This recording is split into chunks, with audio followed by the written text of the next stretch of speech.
Vijayawada university మంచి భవిష్యత్తు కోసం తెలుగు విద్యార్థులు ఇష్టపడే యూనివర్సిటీ. కాల్ 9059052378 9059052379. ఎన్ని అంతస్తుల బిల్డింగ్? మొత్తం 35 అంతస్తుల బిల్డింగ్ మేడం. అది ఓనర్స్ చూడలే, చాలా మంది చూస్తున్నారు మేడం. నేను వాళ్ళందరినీ అబ్జర్వ్ చేయలేదు మేడం. నా చుట్టుపక్కల కూడా ఒక 10 మంది ఉన్నారు మేడం, వాళ్ళకి కావాల్సిన వాళ్ళు. ఎవరు కూడా ఆపలేదు మేడం నన్ను కొడుతుంటే. ఆయనతో ఎందుకు పెట్టుకున్నావు నువ్వు, ఆయన స్థాయి ఏంటో నీకు తెలుసా అంటే, సార్ తప్పు అయిపోయింది సార్, మీరన్నా చెప్పండి సార్. నాళ్ళు కూడా ఏంటి మేడం, ఆయన స్థాయి అంటే ఏం స్థాయి? డిపార్ట్మెంట్ అని చెప్పారు మేడం. డిపార్ట్మెంట్ అని చెప్పగానే పోలీసులు అనగానే మనకి ఎలాగైనా చిన్న భయం పడుతుంది కదా. ఎందుకు పుడుతుంది? తప్పు చేస్తే తప్పు చేయలేదు కాబట్టి వాళ్ళది ఇది అడ్డ గంజాయి కేసులు ఇరికేస్తానని అన్నారని నేను భయపడి నేను అక్కడి నుంచి బయటికి వెళ్ళిపోవడానికి ఇంకా నాకు ఈ కారణం లేక నేను ఆ విధంగా వాళ్ళు చెప్పినట్టు చేయడం జరిగింది మేడం లెటర్ విషయంలోనే. సో నేను అక్కడి నుంచి బయటకు వెళ్ళిపోయిన తర్వాత వీళ్ళందరూ ఏమన్నారంటే కేసు పెడతాం అది ఇది అని చెప్పేసి అంటే, వద్దండి అది అని చెప్పేసి ఇల్లు కూడా నేను చెప్పాను మేడం, ఇది ఇంతటితో ఆగదు అని చెప్పేసి మేము వెళ్ళిపోతాం అని చెప్పేసి వాళ్ళు ఎక్కడికో సంథింగ్ వెళ్ళి నాకు అక్కడి నుంచి ఇలా జరిగిన తర్వాత నేను వెళ్ళిపోయాను మేడం. వెళ్ళి బాగా నొప్పులు వస్తే రెస్ట్ తీసుకున్నాను మేడం మా ఫ్రెండ్ వాళ్ళ రూమ్లోని. సో శనివారం ఈవినింగ్ వచ్చేసి నాకు 8:30కి ఫోన్ వచ్చింది మేడం. కరెక్ట్గా ఆక్సిజన్ టవర్ సెక్యూరిటీ గార్డ్ అని నాకు ఒక కాల్ వచ్చింది మేడం. అనిల్ అంటే మీరేనా అంటే, నేనే సార్ అని చెప్పేసి అంటే ఓకే అని చెప్పేసి కాల్ కట్ చేసిన తర్వాత నెక్స్ట్ పోలీసులు, మీడియా వాళ్ళు, నెక్స్ట్ ప్రజలు, స్విగ్గీ బాయ్స్, ఇంకా something non stop video calls, audio calls, normal calls. ఇంకా నాకు మీకోసం ధర్నా చేస్తున్నారు అండి అంటే, నేను ఎవరో ఒకరికి కొంచెం చిన్న చిన్న ఆన్సర్లు ఇచ్చి కాల్ కట్ చేసాను. నిన్న ఒక్కనే అయిపోయి ఉన్నాను మేడం. సో నాకేం చేయాలో అర్థం అవ్వలేదు మేడం. తర్వాత ఏమో ఇలాగా నా కోసం ఎంక్వైరీ చేసి ఇలా మా ఇంటికి పోలీసులు ఇక్కడికి గోల్కొండ మండలం అని చెప్తే ఇక్కడ నుంచి పోలీసులు వచ్చి ఇక్కడ మా అమ్మలు అడిగితే వీళ్ళు కాల్ చేస్తే నేను మాట్లాడాను మేడం. ముందు కేసు ఎందుకులే అనుకున్నారు, కానీ మీకోసం అక్కడ మార్కెట్ లో పనిచేసే వ్యాపారస్తులు, మహిళలు మిమ్మల్ని ఒక బిడ్డగా చూసుకొని ఏం జరిగిందో మా మీడియా ముందే చెప్పారు. అప్పుడు ధైర్యం వచ్చిందా మీకు? నాకు జరిగినప్పుడు మాత్రం ఇది మన ఊరు కాదు కదా అని చెప్పేసి నేను నా మనసులో అయితే ఉంది మేడం, చదువుకున్న ఫ్యూచర్ ఉంది అని చెప్పేసి నేను అక్కడి నుంచి నాకు నేనే తగ్గించుకొని వెళ్ళడం జరిగింది మేడం.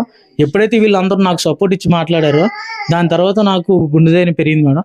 ఇంటి దగ్గర తెలిస్తే ఏమన్నా అవుతుందని భయపడితే మా అమ్మాలు కూడా ఇలా జరిగితే నీ తప్పు ఏం లేనప్పుడు నువ్వెందుకు భయపడతావు అని చెప్పేసి మేము వస్తాము ఆదివారం చెప్పేసి నువ్వు ఆదివారం మార్నింగ్ రావడం జరిగింది మేడం. నేను నైటే కొంతమందికి ఇన్ఫార్మ్ చేశాను మేడం, ఇప్పుడైతే నేను రాలేనండి, నేను రేపు సబ్మిట్ అవుతానండి, ఎక్కడికి రమ్మంటే అక్కడికి వస్తాను అని చెప్పేసి అంటే మా అమ్మ నాన్న ఇద్దరు అందరూ వచ్చి మా ఫ్యామిలీ మెంబర్స్ వచ్చి గాజువాక ఆర్కే హాస్పిటల్లో అడ్మిట్ చేశారు మేడం నన్ను.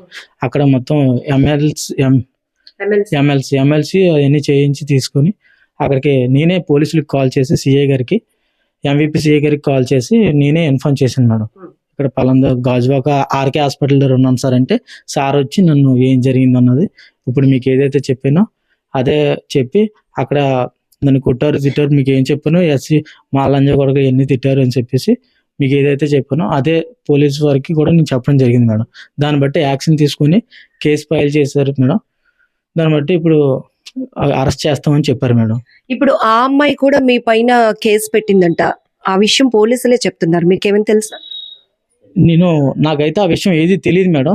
కాకపోతే కరెక్ట్గా పర్ఫెక్ట్ ఎవిడెన్స్ ఏదన్నా కావాలి అనుకుంటే అక్కడ సీసీ ఫుటేజ్ కూడా ఉంటాయి మేడం. మరి మీరు డిమాండ్ చేస్తున్నారా సీసీ ఫుటేజ్ రివీల్ చేయాలని? ఇప్పుడు డిప్లొమా చదివారు, జాబ్ కి అటెండ్ అవ్వడానికి వెళ్ళారు, ఈ లోపు 2 రోజులు స్విగ్గీలో పనిచేస్తే ఎంతో కొంత ఖర్చులకు వస్తుందనే ఉద్దేశంతో ఫస్ట్ డెలివరీకి ఇవ్వడానికి వెళ్ళిన మీకు ఇంత అవమానం జరిగింది. బట్ ఇప్పుడు మీ పైన కూడా కేసు ఫైల్ అయిందని పోలీసులు చెప్తున్నారు. మీ నుంచి ఏం డిమాండ్ చేస్తున్నారు? నా నుంచి ఏంటంటే మేడం, అక్కడ చాలా మంది చూసారు మేడం, వాళ్ళందరూ నాకు support madam first of all. Second ఏంటంటే అప్పటికి ఆ అమ్మాయి నేను ఏదన్నా అన్నాను అది ఇది అని చెప్పేసి అంటే, ఒకవేళ ఆ అమ్మాయి నేను ఏదన్నా ఉంటే నేను లిఫ్ట్ దగ్గరికి వెళ్ళిపోయి వెనక్కి రాను మేడం. ఎందుకంటే ఆ అమ్మాయి నేను ఏదన్నా అంటే నన్ను ఏదన్నా అంటారని నేను అటు నుంచి అటే వెళ్ళిపోవాలి మేడం. ఆ అమ్మాయి పిలిచినప్పుడు కూడా నేను మర్యాద వెనక్కి వచ్చాను మేడం. నెక్స్ట్ పాయింట్ ఏంటంటే సీసీ ఫుటేజ్ తీస్తే మొత్తం తెలిసిపోద్ది మేడం ఎవరిది తప్పు ఎవరిది రైట్ అన్నది. ఇప్పుడు వరకు ఎంత జరిగింది కానీ మేడం, ఆయన ఫోటో కానీ నా ఫోటో, స్విగ్గీ ఐడి ఫోటో అందరూ వేస్తున్నారు మేడం. నేను దానికి ఇబ్బంది పడలేదు మేడం, ఎందుకంటే నేను తప్పు చేయలేదు కాబట్టి నేను ధైర్యంగా నించోగలుగుతున్నాను మేడం. ఇప్పుడు సార్ అని పిలవలేనందుకు ఇంత దారుణంగా ఇంత దాష్టికంగా ప్రవర్తించిన ప్రసాద్ 2914 ఫ్లాట్ ఓనర్ మళ్ళొక్కసారి ఆ ఫోటో అందరికి చూపించండి ఐడియా ఛానల్ నుంచి. చూపిస్తుంది. ఇప్పుడు మీ ఆవేదన అర్థమైంది. దెబ్బలు తిన్న నా ఫోటోలు అందరూ చూపిస్తున్నారు కానీ అతని ఫోటో చూపించట్లేదు. మీడియా ముందు కూడా ఎక్కడ ఆయన ఫోటో కానీ ఏది వేయలేదు మేడం. ఆయన ఫోటో ఇది మేడం, ప్రసాద్ గారి ఫోటో ఇది మేడం. సార్ అని పిలిచిన పిల్లలైనందుకు, అన్నాన్ని పిలిచినందుకు నన్ను తీవ్రంగా హింసించే ఫోటో ఈయన మేడం. పోలీసుల నుంచి మీరేం న్యాయం కోరుతున్నారు ఇప్పుడు? ఆయనకైతే శిక్ష పడాలి మేడం కంపల్సరీ. ఎందుకంటే నా కోసం చాలా మంది ఎస్సీ యూనియన్ తరపుని, నెక్స్ట్ స్విగ్గీ బాయ్స్, నెక్స్ట్ నా తరపుని ఉన్న అక్కడ చూసిన ప్రజలు అందరూ, లేడీస్, అదే మేడం అందరికన్నా ముఖ్యంగా అయితే ఇది ఎంత పోరాటం చేసి ఇంత విజయంగా నాకు ఎంత బాగా సపోర్ట్ చేసింది ఎవరంటే ఆ చుట్టుపక్కల ఉన్న ladies madam. First of all వాళ్ళందరికీ నా తరపుని నిజంగా థ్యాంక్స్ చెప్పినా కూడా సరిపోదు మేడం. వాళ్ళ వల్ల ఇదంతా కూడా మీ నాకు ఊరు కాదు అనుకున్నారు కానీ మీకు ఎంత సపోర్ట్ గా నిలబడ్డారు. నాకు దాని జరిగింది అక్కడ. అవును మేడం. ఆ ఒక్క ఉద్దేశంతోనే నేను ఏదైనా చేయగలను, ఇంతమంది నా వెనకాల ఉన్నారు అని చెప్పేసి నేను భయపడలేదు మేడం. ఎప్పుడైతే ఈ హాస్పిటల్లో ఉన్న వల్ల నేను ఎవరితో టచ్ లో ఉండలేకపోయాను మేడం. ఇదంతా అయిన తర్వాత పోలీసు వారు ఆ ఎఫ్ఐఆర్ ఇవన్నీ ఫైల్ చేసిన తర్వాత నేను దేనికైనా సరే చెప్పడానికి రెడీ అయ్యాను మేడం. కొన్ని చోట్ల స్విగ్గీ బాయ్స్ అంటే డెలివరీకి ఇవ్వాల్సిన బాయ్స్ కూడా కొంత ఇబ్బందికర సిచ్యువేషన్ క్రియేట్ చేస్తున్నారు, అవి ఉన్నాయి. బట్ కొన్ని చోట్ల ఇలా దాడులు జరుగుతున్నటువంటి సంఘటనలు ఉన్నాయి. సో మీ కేసే ఒక ఇన్స్పిరేషన్ గా ఉండాలని అనుకుంటున్నారు? ఖచ్చితంగా మేడం. నా కేసు ప్రజలందరికీ, ప్రతి ఒక్కరికి కూడా ఇది ఒక పెద్ద స్థాయివాడు వేరు, చిన్న స్థాయివాడు వేరు అన్నది కాకుండా అందరూ మనుషులే, ప్రతి ఒక్కరికి కూడా ఒకేలాగా ఉండాలి. ఇప్పుడు స్విగ్గీ వాళ్ళు ఆర్డర్ పెట్టుకున్నారు మేడం. అక్కడ వచ్చేది మాకు 30 రూపాయలు 20 రూపాయలు మేడం ఆర్డర్ మీద. ఆయన మాకు 20 రూపాయలు 30 రూపాయలు ఇంకా మాకు ఏదో జరగక మేము అలాగే చేయాల్సి వస్తుంది కానీ తప్పించి మేడం ఆయన పెద్ద స్థాయి అని చెప్పేసి కోటీశ్వర్లు ఇవన్నీ చెప్పేసి మమ్మల్ని ఇలా హింసించి ఇష్టం వచ్చినట్టు క్యాస్ట్ పరంగా తిట్టడం అన్నది నాకు అయితే మరి ఆయన ఉద్యోగం కరెక్ట్ కాదు. అంటే డెలివరీ బాయ్స్ అంటే ఒక చిన్న చూపు ఉందా, మీరు చదువుకోలేని వాళ్ళు అలా అని? అంటే ఇక్కడ చూపే మేడం డెలివరీ బాయ్స్ మీద మాత్రం ఖచ్చితంగా ప్రతి ఒక్కరు కూడా ఆర్డర్ పెడితే వాళ్ళు ఎక్కడికి కావాలంటే ఏ ఫ్లోర్ అయితే ఆ ఫ్లోర్ మేము కరెంట్ పోయిన సరే లిఫ్ట్ రన్ అవ్వకపోయినా ఎన్ని ఫ్లోర్ అయినా స్టెప్స్ ఎక్కి పైకి తీసుకెళ్ళాలి మేడం. ఎంత మిగులుతుంది అందులో మాకు ఏం మిగలదు మేడం. పొద్దున్నే సాయంత్రం 15 ఆర్డర్లు వేసి ఒక 500 600 అలాగా వస్తాయి మేడం. అది ఏ రోజు ఎంత వస్తాయి కూడా తెలియదు మేడం. అంత కష్టపడి మేము ఊరు వదిలేసుకొని ఇప్పుడు ఈ ఆక్సిజన్ టవర్ లో 29వ ఫ్లోర్ కి వెళ్ళి మీరు 2914 కి ఫిష్ ఆర్డర్ ఇచ్చారు కదా, ఆ ఒక్క ఆర్డర్ కి మీకు ఎంత వచ్చింది? అక్కడ నాకు 50 రూపీస్ అలాగ వస్తే అందులో 25 రూపీస్ కట్ అయిపోయింది మేడం. అందులో నాకు వచ్చింది 30 రూపీస్ మేడం. అవును మేడం. ఇదంతా ఎందుకు చెప్తున్నామంటే స్విగ్గీ బాయ్స్ అంటే డెలివరీ బాయ్స్ ఎంత కష్టపడతారు, వాళ్ళ స్థితిగతులు వేరు, వాళ్ళ ఎడ్యుకేషన్ వేరైనప్పటికీ కొన్నిసార్లు వాళ్ళ క్వాలిఫికేషన్ కి తగ్గట్టు జాబ్స్ రాక అలా అని ఖాళీగా ఉండడం ఎందుకు, మనపైన ఆధారపడ్డ కుటుంబ సభ్యులకి ఏదో రకమైన చేయూత ఇవ్వాలి, ఫైనాన్షియల్ గా మనం కూడా స్టేబుల్ అవ్వాలనే ఉద్దేశంతో వాళ్ళు ఇలాంటివి చూస్ చేసుకుంటూ ఉంటారు. అంతే కదా, ఈ క్రమంలోనే కదా మీరు అది. ఇప్పుడు ఏదైనా సరే మనీతోనే కదా మేడం కుడిపడి ఉంది. ఎంతో కొంత వస్తే జోలో రూపాయి ఉంటే మనకు దేనికైనా ఒక మంచినీళ్ళు తాగాలన్నా ఒక 20 రూపాయలు ఉండాలి కదా మేడం. సిటీలోకి వెళ్ళిన తర్వాత ఎంతో కొంత మన చేతిలో ఉంటే బెటర్, సాయంత్రం వేస్తే ఒక 500 వస్తాయి అనే ఉద్దేశంతో నేను స్విగ్గీ. ఇప్పుడు ఈ సమస్య అన్నది మీ ఒక్కరిది కాదు, అందరూ ఓన్ చేసుకున్నారు. ఇక్కడ ఈ మౌనిక పని మనిషిగా పనిచేస్తున్న ఆమె ఎవరైతే ఉన్నారో ఆమెకి మా ఛానల్ నుంచి మీరు రిక్వెస్ట్ ఏమైనా పెడతారా? అంటే తను అక్కడ ఓనర్ దగ్గర పనిచేస్తుంది కాబట్టి భయపడి ఉండొచ్చు, కానీ ఇప్పుడు ఆ అమ్మాయి పట్ల మీరు అసభ్యంగా ప్రవర్తించారని, అందుకోసమే అతను కొట్టాడని, అందుకోసం ఆమె మీ పైన కూడా కంప్లైంట్ ఇచ్చిందని పోలీసులు చెప్తున్నారు. కాబట్టి మీరు ఆమెకి, మీరు ఇందాక ఒక అక్కలాగా అని అన్నారు కదా, మీరు ఏం రిక్వెస్ట్ చేస్తారు? నేను రిక్వెస్ట్ చేసేది ఏంటంటే మేడం, నా తప్పు ఉందో లేదో ఆవిడకి కూడా తెలుసు మేడం. సో నేను వెళ్ళాను, ఆర్డర్ ఇచ్చాను, ఆవిడ కిందకు వచ్చి కూడా చెప్పారు మేడం తప్పు లేదు అన్నట్టు. మళ్ళీ ఇప్పుడు కేసు ఎందుకు పెట్టారో కూడా నాకు ఇప్పటికీ కూడా తెలియలేదు మేడం. అవును. అతనికి నెక్స్ట్ ఇంకోటి ఏంటంటే మేము కంప్లైంట్ ఎప్పుడో రేజ్ చేసాం మేడం. ఎప్పుడైతే ఇది ఇష్యూ జరిగిందో పోలీసులు ఇదంతా చేయడం వల్ల ఆవిడ నిన్న కంప్లైంట్ చేసినట్టు మాకు కొంతమంది ఫోన్ చేసి చెప్పారు మేడం. దానివల్ల ఏంటంటే ఆ అమ్మాయి నేను ఏమనుకుంటా కంప్లీట్ చేశారు మేడం. వాళ్ళకి ఏ ఆప్షన్ లేక ఆ విధంగా అక్కడ ఆ అమ్మాయి ఉంది కాబట్టి ఆ అమ్మాయి ద్వారా ఏదో ఒకటి రివెంజ్ చేసి ప్లాన్ చేయాలని చెప్పేసి వాళ్ళు ఇలా చేయడం జరిగింది. ఇదంతా తేలాలంటే ఏముండాలి ఆధారం? ఖచ్చితంగా సీసీ ఫుటేజ్ ఉండాలి మేడం. ఇన్ని రోజులు అయింది కానీ సీసీ ఫుటేజే నేను ప్రొడ్యూస్ చేయమంటున్నాను మేడం. అందులో తప్పు ఎవరిదో రైట్ ఎవరిదో, నేను ఎంతసేపు ఉన్నాను ఆ అమ్మాయి దగ్గర, కిందకు వచ్చిన అన్ని ఎంత హింసించారు అన్నది అక్కడ అంతా సీసీ ఫుటేజ్ లో రికార్డ్ అవుతుంది కదా మేడం. అంత పెద్ద బిల్డింగ్ ఉంది మేడం, అందులో కంపల్సరీ సీసీ ఫుటేజ్ అన్నది ఉంటుంది మేడం. అనుమానం ఉంటుంది మేడం. చిన్న సొందు నుంచి కూడా పెద్ద ఇది కూడా ఉంటుంది మేడం. అది ఒకటి తీస్తే ఏంటన్నది నేను ఆ అమ్మాయిని ఏమి అన్నాను ఏంటో అన్ని తెలిసిపోతాయి మేడం. ఈ నన్ను ఎంతసేపు కొట్టారు, నేనేం చేశాను, అదంతా కూడా అక్కడ సీసీ ఫుటేజ్లో రికార్డ్ అవుతుంది మేడం. నా చుట్టూ ఎంతమంది ఉన్నారు, ఈ డెలివరీ బాయ్స్ ఏం చేశారు, గేట్ దగ్గర ఉన్న ఆడవాళ్ళందరూ నా కోసం ఏం చేశారు అన్నది కూడా ఆ సీసీ ఫుటేజ్లో ప్రతిదీ కూడా ఉంటుంది మేడం. నేను బయటికి వెళ్ళినంత వరకు కూడా గేట్ బయటికి వెళ్ళి నన్ను ఇలాగా అంటే నాదే తప్పు అన్నట్టు క్రియేట్ చేసేలాగా ఆయన నన్ను షర్ట్ ప్యాంట్ తీసేస్తే తల దించుకొని వెళ్తే ఇంక ఈడపోతలే అని చెప్పేసి ఆయన ఆ విధంగా చేయడం జరిగింది మేడం. నన్ను ఇది ఇప్పుడు అనిల్ చెప్తున్నది. ఖచ్చితంగా నాపై ఇంత దాష్టికంగా ప్రవర్తించినటువంటి ప్రసాద్ ఫోటో మీడియా ద్వారా అందరికీ తెలియాలి. దాంతో పాటు ఏదైతే ఇప్పుడు నాపై తిరిగి అభాండం వేయడానికి కేసు నుంచి డైవర్షన్ కోసం ఆ అమ్మాయిని నేనేదో అసభ్యంగా ప్రవర్తించినట్టు తిరిగి కేసు పెట్టించారు. ఖచ్చితంగా ఐ డ్రీమ్ ఛానల్ ద్వారా కూడా రిక్వెస్ట్ చేస్తున్నాను, అమ్మాయి వాస్తవం చెప్పాలని ఒక అక్కలాగా తనని ట్రీట్ చేస్తూ నేను అడుగుతున్నాను. ఎందుకంటే నేను డిప్లొమా చదివాను, జాబ్ కోసం ట్రై చేస్తూ ఒక 2 రోజుల పాటు స్విగ్గీలో లాగిన్ అవ్వడం వల్ల ఎంతో కొంత ఖర్చులకు వస్తుందన్న ఉద్దేశంతో ఫస్ట్ డెలివరీ చేసిన నాకు ఇలాంటి బ్యాడ్ ఎక్స్పీరియన్స్ వచ్చింది. ఇంకా నేను ఆత్మస్థైర్యంతో ముందుకు వెళ్ళగలుగుతున్నాను కాబట్టి సరిపోయింది. మరొకరు అయితే గనక వాళ్ళు ఏం చేసుకోవడానికైనా సిద్ధపడతారు. అంత అవమానం నాకు జరిగిందని చెప్తున్నాడు. అలానే తనకు న్యాయం జరగడంతో పాటు సీసీటీవీ రికార్డు కూడా మీడియా ద్వారా పోలీసులు రివీల్ చేయాల్సిన అవసరం ఉందని కూడా డెలివరీ బాయ్ అనిల్ చెప్తున్నాడు. విశాఖ జిల్లా సీతమ్మ దారిలో ఉన్న ఆక్సిజన్ టవర్ లో ఫుడ్ డెలివరీ ఇవ్వటానికి వెళ్ళినటువంటి డెలివరీ బాయ్ అనిల్ పై ఫ్లాట్ నెంబర్ 2914 ఓనర్ ఎవరైతే ప్రసాద్ ఉన్నారో ఎంత అనుచితంగా దాడి చేశారో మీ అందరికీ తెలిసిన విషయమే. సో ఇప్పుడు మనం డెలివరీ బాయ్ వాళ్ళ సొంత ఊరికి వచ్చాం. వాళ్ళ అమ్మా నాన్నతో అలాగే చుట్టుపక్కల వాళ్ళతో కూడా ఒకసారి మాట్లాడదాం. ఏం జరిగింది? ఇది 21వ తేదీన రాత్రి వెలుగు చూసినప్పటికీ ఇప్పటికీ కూడా పోలీసులు ఇన్వెస్టిగేషన్ జరుగుతూనే ఉందని చెప్తున్నారు. ఒకవైపు ప్రసాద్ పైన పలు సెక్షన్స్ కింద కూడా కేసు ఫైల్ చేశాము, అందులో అట్రాసిటీ కేసు కూడా ఉందని చెప్తున్నారు. మరొక వైపు ఈ డెలివరీ బాయ్ అనిల్ అక్కడ పని మనిషిగా చేస్తున్న మౌనికపై అసభ్యంగా ప్రవర్తించడం వల్లే కొట్టాను అని ప్రసాద్ వివరణ ఇవ్వడంతో ఇటు ఆ అమ్మాయి ఇచ్చిన కంప్లైంట్ మేరకు డెలివరీ బాయ్ అనిల్ పై కూడా కేసు ఫైల్ చేశామని ఏసీపీ చెప్తున్నారు. అసలు ఏం జరిగింది? తల్లిదండ్రుల దగ్గర ఏ పిల్లలు అబద్ధం చెప్పరు కదా, ఏం జరిగింది? అసలు వీళ్ళకేం చెప్పాడు అనిల్ ఇంటికి వచ్చిన తర్వాత? ఆ విషయాలు తెలుసుకుందాం. ఇది 21వ తేదీన జరిగింది కదండి. ఆ తర్వాత మీ అబ్బాయి ఎప్పుడు మీ ఇంటికి వచ్చాడు? హాస్పిటల్లో కూడా జాయిన్ అయినట్టున్నాడు. జాయిన్ అవ్వలేదమ్మా. అప్పటికి గొడవ జరిగింది అనే సంగతి మాకు కూడా తెలియదు. శనివారం నైట్ 9:30కి మాకు రోలుగుంట మండలం నుంచి పోలీస్ కానిస్టేబుల్స్ ఇద్దరు వచ్చారు.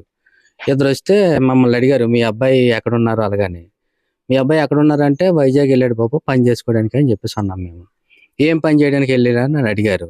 ఏదో పనిలో జాయిన్ అవుదామని వెళ్ళాడు. ఖాళీగా ఉంటున్నావు ఎవరా ఇంటి దగ్గర, ఏదో పని చేసుకోరా అని చెప్పేసి అన్నానని వైజాగ్ వెళ్ళిపోయి ఏదో పని చేసుకుంటానని వెళ్ళాడు. వెళ్ళిన తర్వాత ఎప్పుడు లక్షవారం వెళ్ళారమ్మా, ఏదో పనిలో జాయిన్ అవుతానని చెప్పేసి మాకు శనివారం నాడు రాత్రి 10:30 గంటలకి 9:10 గంటలకి పోలీసు కానిస్టేబుల్స్ ఇద్దరు ఇంటికి వచ్చి మమ్మల్ని అడిగారు, మీ అబ్బాయి అక్కడికి వెళ్ళారు అలాగని చెప్పేసి. అంటే పనిలోకి వెళ్ళాడు బాబు అని చెప్పేసి అన్నాం. దేని గురించి అంటే మీ అబ్బాయికి చిన్నదే ఈ గొడవ ఏదో ఉంది, అక్కడ గొడవలోని ధర్నా చేస్తున్నారు మీ అబ్బాయి కోసం, అక్కడ చాలా మంది లేడీస్ అని చెప్పేసి చెప్పడం జరిగింది. అది మాకు తెలియదమ్మా. మరి మీ అబ్బాయి గురించి అక్కడ కొంచెం ఏదో ఇన్సిడెంట్ జరిగిందంట, అక్కడ చాలా మంది ధర్నా చేస్తున్నారు అని చెప్పేసి అంటే మా అబ్బాయికి ఫోన్ చేసామమ్మా. అప్పుడు ఎక్కడున్నా బాబు అంటే ఎక్కడే వైజాగ్లో ఉన్నానని చెప్పేసి అన్నారు. ఏం చేస్తున్నావు అంటే పడుకున్నాను నాన్న అని చెప్పేసి అన్నారు.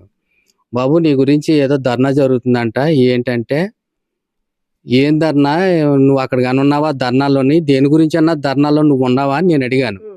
అడిగితే అప్పుడు చెప్పాడు మా అబ్బాయి, నేను దేని గురించి ధర్నా చేయలేదు నాన్న, నేను ఎందులోకి వెళ్ళలేదు, కాకపోతే నాకు డెలివరీ ఇవ్వడం కోసం ఇలా జాయిన్ అయినాను. ఒక రోజు జాయిన్ అయ్యి డెలివరీ ఇవ్వడానికి వెళ్తే ఆ ఓనర్ గారు నన్ను కొట్టారు.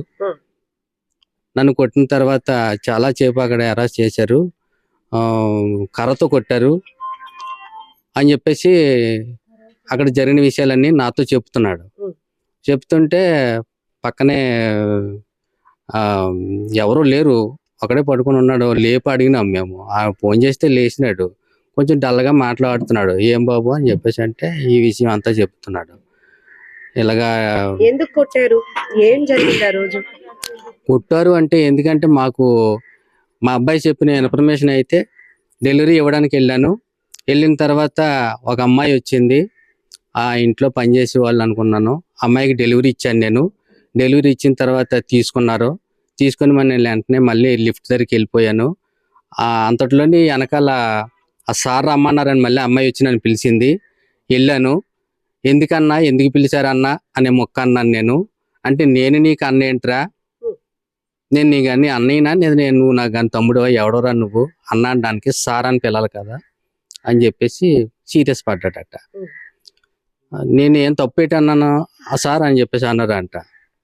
ఈ స్పీడ్లోని మాకు ఇటు సైడ్ నుంచి అన్న అనే మాట మాకు ఎక్కువ వచ్చేస్తుంది అమ్మా. ఈ సార్ అనే మొక్క మాకు రాదు. అన్న అనే మాట ఎక్కువ చెప్పన్నా ఏంటన్నా, ఏం లేదంటే ఏ గురు ఇలా చెప్పగలం కానీ సార్ అనే మొక్క మాకు త్వరగా రాదు. అందు గురించి ఆ మొక్కను నీ స్థాయి ఏంట్రా, నా స్థాయి ఏంట్రా, నువ్వేమో ఆఫ్టర్ ఒక డెలివరీ బాయ్వి, నన్ను అన్న అనవేంటి, నువ్వు సార్ అని పిలవాలి కదా అని చెప్పేసి సీరియస్ పడి గొడవ పడ్డాడట. గొడవ పడితే సార్ ఏది లేదు సార్, నేను వెళ్ళిపోతానులేండి, మీకు ఎలాగ డెలివరీ ఇచ్చాను కదా అని బ్యాకప్ వెనక్కి మళ్ళేసాడంట. వెనక్కి మళ్ళేసి లిఫ్ట్ దగ్గరికి వెళ్ళాడట. లిఫ్ట్ దగ్గరికి వెళ్తే తొందరగా లిఫ్ట్ రాలేదు. అంటే కింద నుంచో పై నుంచో మొత్తానికి ఈడుండేది 29 ఫ్లోర్లు పైన ఉన్నాడట. అంటే ఇంకా 36 ఫ్లోర్లు ఇంకా పైన ఉన్నాయంట. మొత్తం ఆ ఫ్లాట్ మొత్తం 36 ఫ్లోర్లు, 29 ఫ్లోర్లు అక్కడ ఉంటే ఆ లిఫ్ట్ రాక వెయిట్ చేస్తుంటే కాలర్ పట్టుకొని లాగి కొట్టాడట. మా అబ్బాయి మాతో చెప్పిన విషయం. కాలర్ పట్టుకొని కొడితే ఇలాగ అడ్డుకున్నాడట మేడం. అడ్డుకుంటే అయినా సరే కొట్టాడట. కొడితే నన్ను కొట్టేస్తున్నాడు అని చెప్పేసి భయంతో లిఫ్ట్ రాలేదు కదా అని చెప్పేసి మెట్ల మార్గంలోని త్వరగా వెళ్ళిపోదాం అని చెప్పేసి మెట్ల మార్గంలోకి వెళ్ళిపోతాడంట. 29 ఫ్లోర్లు కంటిన్యూగా దిగొచ్చాడు మేడం. ఆయన కూడా ఆ 29 ఫ్లోర్లు దిగొస్తుంటే వెనకాల వెంటబడి సెక్యూరిటీ గార్డులతోటి ఈ వచ్చి కుర్రోడ్ని బ్లాక్ చేయండి, అక్కడ మీరు గేట్ వేయండి అని చెప్పేసి అన్నాడట. ఆ ప్రసాద్ అనే అతను గేట్ వేసారట. ఈ ఎంత ఫాస్ట్ గా వచ్చినా సరే గేట్ వేసేస్తే బయటికి వెళ్ళలేరు కదా మేడం ఎవరైనా. అక్కడికి వచ్చి ఆగిపోయాడట. ఆగిపోతే వచ్చి కొట్టేస్తున్నాడంట. కొట్టేస్తుంటే ఆ పక్కనే చాలా మంది అందరూ చూస్తుంటారు. ఆ ఫ్లాట్ లో ఉన్న వాళ్ళు కొంతమంది వచ్చారట. వచ్చినా ఎవరు ఏమనలేదట. సెక్యూరిటీ గార్డులు కూడా అక్కడ ఉన్నారట. వాళ్ళు కూడా ఏమనలేదట. కొడుతుంటే నేను ఏం తప్పు చేసినాను సార్, మిమ్మల్ని నేను ఏదన్నా అన్నానా, ఏమన్నా చేశానా, మమ్మల్ని ఎందుకు కొడుతున్నారు సార్, ఏదో డెలివరీ ఇవ్వడానికి వచ్చాను అంతవరకే కదా సార్, నేనేమన్నా తప్పు చేశానా అని చెప్పేసి అన్న. అంటే ఆ అమ్మాయిని నువ్వు మేడం అని అనలేదు కదరా అని చెప్పేసి అన్నారట. నన్ను అన్న అన్నవేంట్రా నువ్వు అని చెప్పేసి అన్నారట. అనేది ఎలాగని చెప్పేసి కొడుతూనే ఉన్నాడంట మేడం. కొడుతూనే ఉంటే ఆ వెనకాల సెక్యూరిటీ గార్డులు వాళ్ళు చాలా మంది, తర్వాత ఆ స్విగ్గీలో పనిచేసి కుర్రలు 10 మంది కుర్రలు గేట్ దగ్గర వెయిట్ చేస్తున్నారు. వాళ్ళు పార్సల్ తెచ్చి ఆ తర్వాత బజార్, అక్కడ ఏదో బజార్ ఉందట. ఆ బజార్లను కూడా చాలా మంది ఆడవాళ్ళు మగవాళ్ళు చూస్తున్నారంట. చూస్తుంటే వాళ్ళు కూడా అడిగారట, ఆ బాబుని ఎందుకు కొడుతున్నారు మీరు, అంత దారుణంగా ఎందుకు కొడుతున్నారు అని చెప్పేసి. అంటే మీకు సంబంధం ఏంటమ్మా, మీరు బయట ఉన్నారు కదా, మీరు బయట ఉన్న వాళ్ళు మీకు సంబంధం, మీరు వెళ్ళిపోండి, ఈ కుర్రాడు ఏం చేశాడు మీకు తెలుసా, అందుకే కొడుతున్నాను అని చెప్పేసి ఆయన వాళ్ళకి చెప్పడం జరిగిందంట.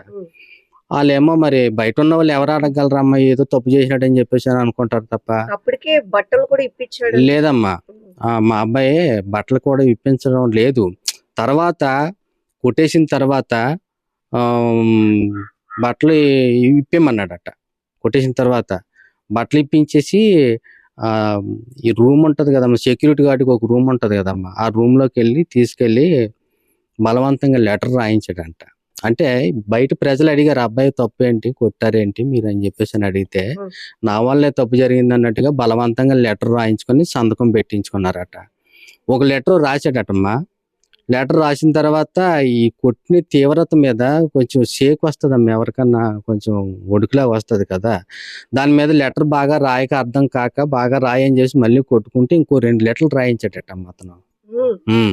అంటే ఈ లెటర్ రాయించి మళ్ళీ ఇంకో లెటర్ రాసి దాని మీద సంతకం చేయించుకొని నా వల్లే తప్పు జరిగింది అన్నట్టుగా రాయించుకొని బట్టలు ఇప్పేసి, నువ్వు వెళ్తే బట్టలు ఇప్పేసి బయటికి వెళ్తేనే నిన్ను వదులుతాను, లేకపోతే వదలని చెప్పేసి అన్నారట. మీది ఏ ఊర్రా అని అడిగాడట అమ్మ. ఇప్పుడు ఫస్ట్ లోనే ఆ గొడవ పడినప్పుడు పైన మాది నర్సీపట్నం సార్ అని చెప్పేసి అన్నారట. నర్సీపట్నం అయితే నిన్ను నర్సీపట్నం ఏరియాలోనే గంజాయి కేసులు ఎక్కువ ఉంటారు, అక్కడ నిన్ను ఇరికించేయగలను, నేను డిపార్ట్మెంట్ వాడిని అని చెప్పేసి అన్నారట. సార్ నేనేం చేశాను సార్ అని చెప్పేసి అప్పుడు కూడా బతిమలాడినాడట. ఏదైనా సరే నిన్ను మాత్రం చాలా దారుణంగా ఆ డిపార్ట్మెంట్ లో పని చేస్తున్నాను, డిపార్ట్మెంట్ వాళ్ళని అని చెప్పేసి అన్నారట అతను. కొట్టేసి బట్టలు ఇప్పేసి లెటర్ రాయించేసుకొని, సార్ నా వల్ల తప్పు ఉంటే ఆ అమ్మాయిని పిలిపించండి, ఆ అమ్మాయిని పిలిపించిన తర్వాత మీరే అడగండి అని చెప్పేసి చాలా మంది అక్కడ ఆ అపార్ట్మెంట్ వాళ్ళు కింద ఉంటే ఓ 10-15 మంది ఉంటే వాళ్ళ దగ్గర కూడా అడిగించారట అమ్మ. లేదా సార్ మేము డెలివరీ ఇచ్చాడు, వచ్చాను, వెళ్ళిపోయాను, అంతవరకేనండి, నాకు ఏం చేయలేదండి అని చెప్పేసి ఆ అమ్మాయి కూడా అన్నదంట. ఇందులో నా వల్ల తప్పేం లేదండి, అయినా నన్ను కొడుతున్నారు అని చెప్పేసి అన్నారు. ఇప్పుడు ఆ అమ్మాయి మీద అంటే ఆ అమ్మాయి పట్ల అసభ్యంగా ప్రవర్తించడం వల్లే కొట్టానని ఈ ఓనర్ చెప్తున్నాడట ప్రసాద్. మరి జరిగినది కప్పుపుచ్చుకోవడానికి ఏదో ఒకటి చెప్తారు కదమ్మా. ఇప్పుడు మా అబ్బాయిని కోర్టు కోసం కోర్టు విద్యలు అన్నట్టు ఇక్కడి నుంచి అక్కడికి పంపించి ఏదో పని చేసుకోరా నాయన అని చెప్పేసి పంపించిన తర్వాత ఏదో పనిలో జాయిన్ అయిన తర్వాత ఏ దొంగతనమో ఏదో చేసుకునేవాడు అయితే ఎక్కడైనా దొంగతనం చేసుకుంటాడు. కానీ అంత కష్టపడి మేము ఎలాంటి వాళ్ళు నాకు తెలుసు. అక్కడ ఆడవాళ్ళు ఉన్నారు, మా పిల్లడు అలాంటి తప్పు ఎప్పుడు కూడా చేయలేదమ్మా. ఆడవాళ్ళు అన్న అక్క అమ్మ అలాగానే పిలుస్తారు, కనీసం ఇంకా ఎవరితోనూ కూడా సరిగ్గా మాట్లాడరమ్మా. మా పిల్లలు అలాంటిది అతన్నే అన్న అని పిలిచినప్పుడు ఆవిడ్ని అసభ్యకరంగా మాకు మాట్లాడి ధైర్యం కూడా మాకు ఉంటుందా? ఉంటామా? అంత పెద్ద అపార్ట్మెంట్లోకి వెళ్ళి ధైర్యం మేము చేయగలమా? ఏం చదువుకున్నాడండి? డిప్లొమా చేసాడు. ఎప్పుడు జాయిన్ అయ్యాడు స్విగ్గీలో? స్విగ్గీలో లక్షవారం జాయిన్ అయ్యాడమ్మా. 20 తారీఖు 21 ఇక్కడ బయలుదేరి వెళ్ళి అక్కడ జాయిన్ అయ్యి వెంటనే మళ్ళీ అదే రోజు శుక్రవారం నాడు ఆ పనిలో జాయిన్ అయినాడు. సోమవారం నాడు అంటే వెళ్ళిన రోజు ఇంటర్వ్యూకి వెళ్ళాడట. దేనికి ఇంటర్వ్యూకి వెళ్తే శనివారం నాడు జాయిన్ అవ్వు అని చెప్పేసి ఇంటర్వ్యూ లెటర్ ఇచ్చిందంట. ఇంటర్వ్యూలోకి వెళ్తున్నా, వెళ్ళేటప్పుడు ఖాళీగా ఉండడం ఎందుకు అని చెప్పేసి స్విగ్గీలోనే లాగిన్ అయ్యి మొత్తానికి ఏదోలాగా ₹1 డబ్బులు వస్తాయి కదా, మన ఖర్చుల కన్నా పని చేస్తాయి కదా అని చెప్పేసి వెళ్తే ఈ విధంగా మా అబ్బాయి కూడా ఇదే ఫస్ట్ ఆర్డర్ ఆడికి, అదే జాయినింగ్. ఆ పట్టుకెళ్ళిన దగ్గరే ఇలా జరిగింది. దాని గురించి మా అబ్బాయి ఎలా అంటాడో ఈ ఊరందరికీ తెలుసమ్మా. ఎవరిని కూడా ఏ అమ్మాయినన్నా ప్రేమించేలాగుంటే ఎందంటే ఉండిపోను, అది కూడా లేదు.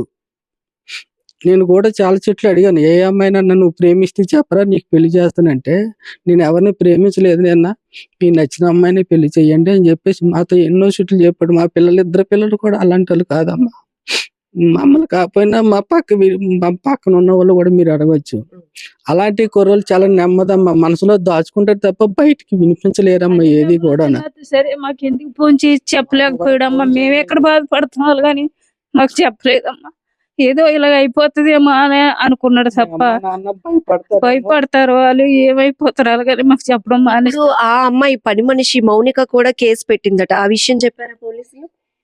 తెలియదమ్మా మాకు. ఆ విషయాలు మాకేం తెలియలేదమ్మా. ఇప్పుడు అలాగే సాక్షి చెప్పింది కదమ్మా, మళ్ళీ ఇప్పుడు రివర్స్ గా మళ్ళీ ఇలా పెట్టింది. నన్ను ఏమనలేదు, నాకు డెలివరీ ఇచ్చేసి వెళ్ళిపోయాడు అని చెప్పింది కదమ్మా. ఆ రోజు మళ్ళీ ఈ రోజు ఇలాగ మాట్లాడుతుందమ్మా. రాత్రి 10 గంటలకు వచ్చి పోలీసులు చెప్పేసరికి మాకు నిద్ర లేదమ్మా. అసలు తెల్లవారుజామున లేచిపోయి వైజాగ్ వెళ్ళిపోయి అబ్బాయి ఎక్కడ ఉన్నాడో చూసుకొని హాస్పిటల్లో జాయిన్ చేసి అక్కడ ఎన్ని బాధలు పడ్డామన్నదే ఆ దేవుడికే తెలుసమ్మా. మేము చేసిన పని అక్కడ మాకు ఆశ్రయం ఇచ్చేవారు ఎవరు లేరు.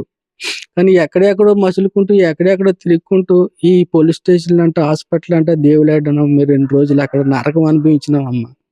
మేమైతేనే మా పిల్లడు ఏదో చక్రంగా బతుకుతాడు అని చెప్పేసి అనుకున్నాం. అక్కడికి వెళ్ళిన తర్వాత వీళ్ళు తాపులు తింటారు, ఇలా ఒకరి చేత మేము గర్భంగా పెంచుకొని ఆయన చేతిలోని దెబ్బలు తినేటట్టు ఆ విధంగా అక్కడ చేశారమ్మా మాకు. ఇప్పుడు ఈ పని మనిషి ఎవరో తెలియటం లేదు. పని మనిషి కంప్లైంట్ ఇచ్చిన విషయం కూడా బయటకు రాలేదు, కేవలం పోలీసులు మాత్రమే చెప్తున్నారు. ప్రసాద్ పైన ఎలాగైతే కేసులు ఫైల్ చేశామో అలాగే డెలివరీ బాయ్ అనిల్ పై కూడా ఆ అమ్మాయి కేసు పెట్టింది అసభ్యంగా ప్రవర్తించాడని చెప్పి. నమ్ముతున్నారా మీరు? మా పిల్లడికి అలాంటి స్వభావం ఉంటే, అలాంటి గుణాలే ఉంటే ఎందంటే ఉంటాడమ్మా. అంత దూరం వెళ్ళి ఎవరి మీద చెయ్యడమ్మా.